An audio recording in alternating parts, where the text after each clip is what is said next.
A roofer can place a lien on a house if the homeowner doesn't pay for all of the work. But in this case, the roofer says he can't stomach holding the homeowner accountable for more than 10 grand that the insurance company said they'd pay. It's not the homeowner's fault that this is taking place.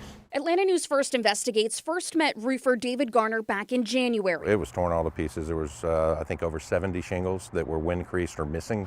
Stuck between ridge cap shingles and a hard place. I've never had an insurance company supply an estimate with recoverable depreciation listed on the estimate and then refuse to pay. Never. He was out of pocket near $12,000 on a roof replacement for coming homeowner Venkat Garikapati. They are never shy on collecting the monthly premium and all, but to get this approved, it took quite a long time. Venkat first submitted a claim for a wind damage roof in March 2021. State Farm approved the replacement of 38 shingles, which was less than his deductible and therefore no payout. He then found Garner, who spent more than 2 years with a public adjuster trying to prove to the insurance company that the roof required a full replacement, a cost closer to $30,000. We ran into the situation of the typical deny and delay that insurance companies do sometimes. And then they finally approved the claim. The approval estimate came on April 25, 2024, 3 years after the initial claim.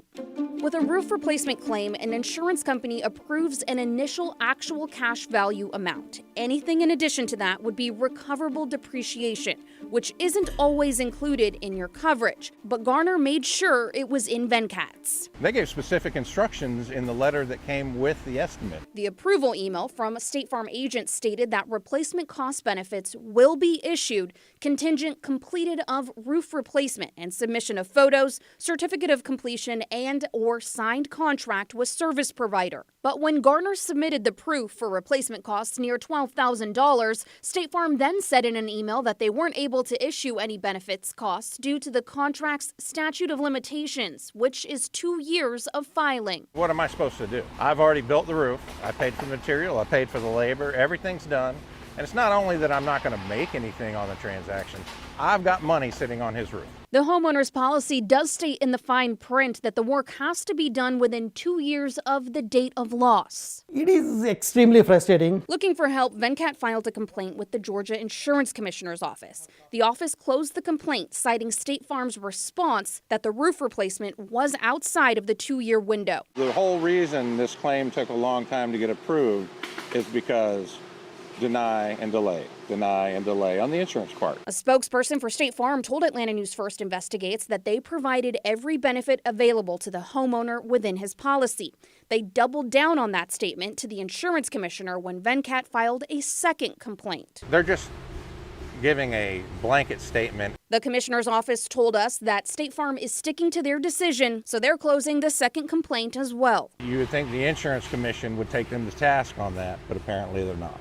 Atlanta News First Investigates looked at the last few years of homeowners' insurance complaints filed with the Georgia Commissioner's Office and found State Farm had almost 900 complaints last year. That's up 126% from 2022. Allstate had 770 complaints and Progressive 557.